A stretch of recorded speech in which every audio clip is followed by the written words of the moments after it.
ইতিমধ্যে আমরা জেনেছি জামাতের আমির ডাক্তার শফিক সাহেবের টুইটার আইডি হ্যাক হয়েছে এবং সেখান থেকে এমন একটা পোস্ট করা হয়েছে যেখানে বলা হয়েছে যারা আমাদের শ্রমজীবী মা বোন ঘরের বাইরে যান তাদের সাথে বেশ্যার সাথে তুলনা করা হয়েছে, যা খুবই অশ্লীল একটা কথা ছিল।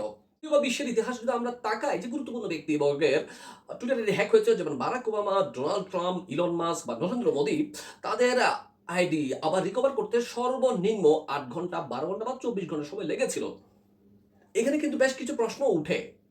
বিএনপি কিন্তু বিএনপি প্রশ্ন তুলেছে যে সেই আইডি থেকে যে পোস্ট করা হয়েছে এবং সেটা সারা বাংলাদেশে ভাইরাল হয়ে গেছে এবং বাংলাদেশের বিভিন্ন স্থান থেকে মা বোনেরা, শ্রমজীবী বোনেরা ঝাড়ু বা জুতা বলেন বা এই ধরনের মিছিল বের করেছে, ঝাড়ু মিছিল বের করেছে। তখন জামাত ইসলামের পক্ষ থেকে প্রায় ৯ ঘন্টা পরে কেন বলা হয়েছে যে এই আইডি পোস্টটা জামাতে ইসলামের পক্ষ থেকে বা জামাতের আমির করেন নাই, সেটা হ্যাকাররা করেছেন। কেন জামাতের ৯ ঘন্টা সময় লেগেছে? এখানে আরো একটা প্রশ্ন আসে।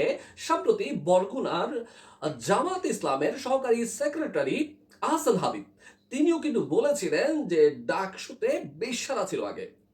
অর্থাৎ তিনি ডাকসুর তে যারা মা বোন বা আমাদের বোনেরা আছে, আমাদের ছাত্রীরা ডাকসুতে যারা আছেন তাদের সাথে তিনি বেশ্যার তুলনা করেছিলেন। এখন আমার প্রশ্নটা হচ্ছে, তার মাথাও কি হ্যাক করেছিল কেউ?